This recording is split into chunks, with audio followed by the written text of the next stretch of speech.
भारत के पहाड़ी इलाकों में हिमाचल हमेशा से टूरिस्ट का फेवरेट डेस्टिनेशन रहा है, लेकिन हिमाचल में बीते कुछ साल से जो हालात बन रहे हैं उसकी वजह से वहां के टूरिज्म पर काफी ज्यादा असर पड़ रहा है। स्वाभाविक है, तबाही की वजह से टूरिस्ट इस मौसम में हिमाचल जाने से परहेज कर रहे हैं। तबाही की वजह से कैसे डैमेज हो रही है हिमाचल की टूरिज्म इकोनॉमी, समझने के लिए भारत 24 की टीम शिमला के सबसे चर्चित मॉल रोड पहुंची।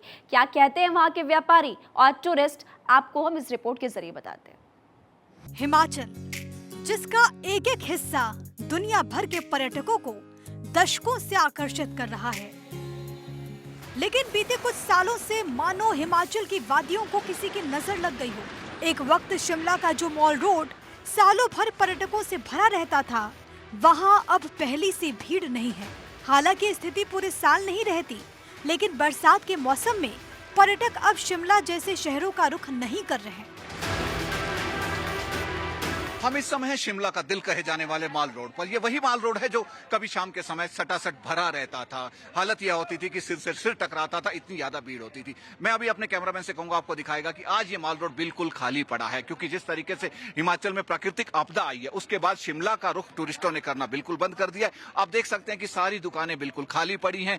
किसी इक्का दुक्का ग्राहकी किसी दुकानदार में, जो थोड़े बहुत लोग आपको माल रोड पर दिखाई दे रहे हैं, ये यहाँ के स्थानीय निवासी हैं जो कि वैसे ही जनरल वॉक के लिए यहाँ आते रहते हैं। टूरिस्ट नाम की कोई चीज नहीं है अभी यहाँ पर। टूरिस्ट जो आते थे, टूरिस्टों ने डर के मारे यहाँ आना बंद कर दिया है, जिस कारण माल रोड अब बिल्कुल वीरान पड़ा हुआ है। आप देख सकते हैं माल रोड का जो पूरा एरिया था, पूरा का पूरा वीरान पड़ा हुआ है। न जाने अब कब यहाँ पर वो पुराने वाली रौनक वापस आएगी, तब जाकर दुकानदारों का रोजगार जो है दोबारा चलेगा। दरख्ते पहाड़, लुढ़कती चट्टानें, जड़ समेत उखड़ते पेड़ और उफनते नदी नाले।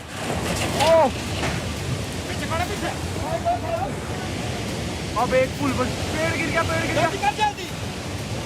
हिमाचल की सड़कों पर सफर को जानलेवा बनाते हैं। उधर कुदरती आपदा से त्रस्त और करीब 10,000 करोड़ रुपए का आर्थिक नुकसान झेल चुके हिमाचल प्रदेश में अब जिंदगी को पटरी पर लाने की कोशिश की जा रही है। राष्ट्रीय राजमार्गों और संपर्क सड़कों को खोलने के प्रयास तेज कर दिए गए। वहीं राज्य सरकार का कहना है कि पिछले 50 सालों में हिमाचल में ऐसी स्थिति कभी नहीं देखी गई। हिमाचल प्रदेश में बाढ़ और बारिश की वजह से 10,000 करोड़ का नुकसान हुआ और इससे उबरने की कोशिशें जारी है।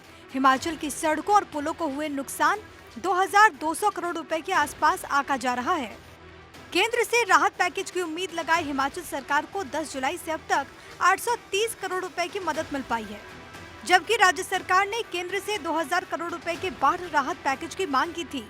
फ्लैश फ्लड्स की वजह से राज्य की 1400 से अधिक सड़कें प्रभावित हैं। 100 के करीब पुल बह चुके हैं। इनमें से 895 सड़कें अभी भी बंद पड़ी हैं। हिमाचल की खराब सड़कों पर यातायात बहाल करना बड़ी चुनौती है।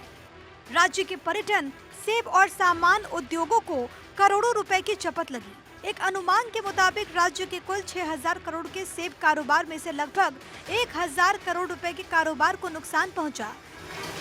सड़कें बंद हो जाने के बाद राज्य के पर्यटन कारोबारी भी मंदी की मार झेल रहे हैं। कालका शिमला एक्सप्रेसवे हो या फिर मनाली चंडीगढ़ राष्ट्रीय राजमार्ग, कहने को दोनों हाईवे परिवहन के लिए खोल दिए गए, लेकिन इन पर वाहन चलाना जान जोखिम में डालने जैसा है। वाहन खतरनाक सड़कों पर रेंगने तो जरूर लगे हैं, लेकिन चट्टानें, मलबा और विशालकाय पेड़ गिरने का खतरा बरकरार है।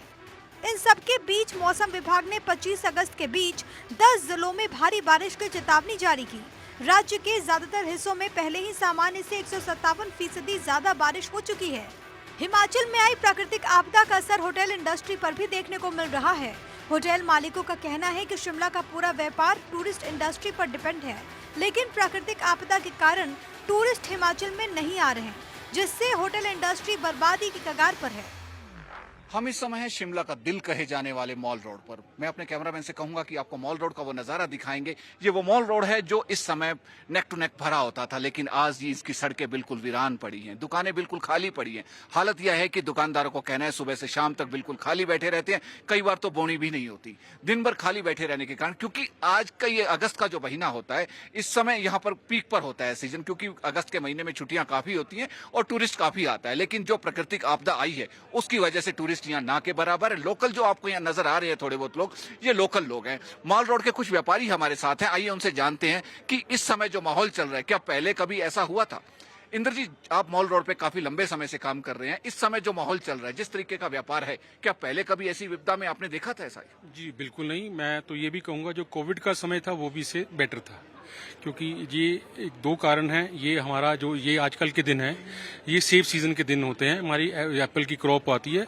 और ना केवल टूरिस्ट, जिस तरह आपने खुद कहा कि हॉलीडेज काफ़ी होती हैं, अगस्त में फेस्टिव सीजन भी स्टार्ट हो जाता है, तो जहां हमारे होटल पूरे पैक्ड रहते हैं वहीं हमारा लोकल कारोबार भी, जो कि सेब की वजह से काफ़ी अच्छा चलता है। जिस तरह अब रास्ते चाहे अपर शिमला के भी कहें, जो कनेक्टेड रोड हैं सारे कहीं ना कहीं डैमेज्ड हैं, तो उसकी वजह से जो है सेब की फसल में भी काफ़ी फर्क पड़ा है। इस बरसात की बात करते हैं, बरसात इस बार जो विंटर्स में हमारी बर्फ होनी थी वो कंपैरेटिवली कम हुई, और बरसात जब पड़ी तो काफ़ी पड़ी। वो जो फ्लावरिंग के लिए भी, सेब के लिए जो टेम्परेचर था वो पर्याप्त जो होना चाहिए था वो नहीं था, तो कहीं ना कहीं फसल भी उतनी नहीं है जितनी होनी चाहिए थी। प्राकृतिक आपदा की वजह से हिमाचल का पूरा व्यापार ठप है। व्यापारियों को रूटीन के खर्चे निकालना भी मुश्किल हो गया है। व्यापारियों का कहना है कि हालात कोविड के समय भी इतने बुरे नहीं हुए थे जितने आज हैं। हमारे साथ बातचीत करने के लिए इस समय हमारे साथ है शिमला व्यापार मंडल के अध्यक्ष संजीव ठाकुर जी। आइए उनसे बात करते हैं। संजीव जी, जब से ये इंडस्ट्री, ये प्राकृतिक आपदा आई है, उसके बाद से जिस तरीके से टूरिस्ट हिमाचल के अंदर नहीं आ रहा, उससे व्यापार में कितना एक नुकसान हुआ है? देखिए, जब से ये प्राकृतिक आपदा शुरू हुई है, ऐसा शिमला के अंदर पहले कभी भी नहीं हुआ, ना ही पूरे हिमाचल प्रदेश के अंदर हुआ है। इससे जो है लोग दहशत में हैं और जो टूरिस्ट है वो शिमला की ओर प्रस्थान नहीं कर रहा है, जिसकी वजह से जो है 50-60% से भी नीचे जो है बिजनेस गिरता जा रहा है। क्योंकि सारा जो काम है यहाँ पर टूरिस्ट के साथ जुड़ा हुआ है, चाहे वो होटल का व्यवसाय हो, ढाबों का व्यवसाय हो, या वो नेशनल हाईवे के आसपास की दुकानें हो, सबका व्यवसाय किसी न किसी तरीके से इसके साथ जुड़ा हुआ है, जिसमें बहुत ज्यादा नुकसान हो रहा है। आपको क्या लगता है ये जो नुकसान हो रहा है, जैसे गवर्नमेंट भी कह रही है कि रास्ते हम जल्दी से जल्दी खुलवा रहे हैं, कोई रास्ते उन्होंने खुलवा दिए, गवर्नमेंट रात को कोई रास्ता खुलवाती है तो फिर प्राकृतिक आपदा आ जाती है, कुछ गिर जाता है, पेड़ गिर जाता है या जो नुकसान हो जाता है, ऐसे में क्या डिमांड करते हैं गवर्नमेंट से आप?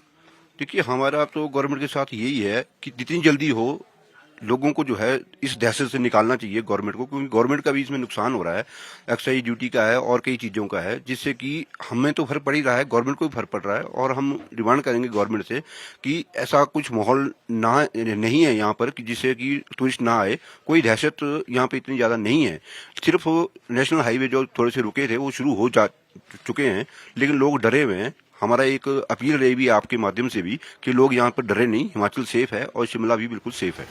पहाड़ी इलाकों की तबाही एक गंभीर विषय है। जरूरी है कि समय रहते वैज्ञानिकों की सलाह और प्रकृति को ध्यान में रखते हुए विकास कार्य पूरे किए जाएं, नहीं तो हिमाचल को हर साल इसी तरह कुदरत के क्रोध का सामना करना पड़ सकता है।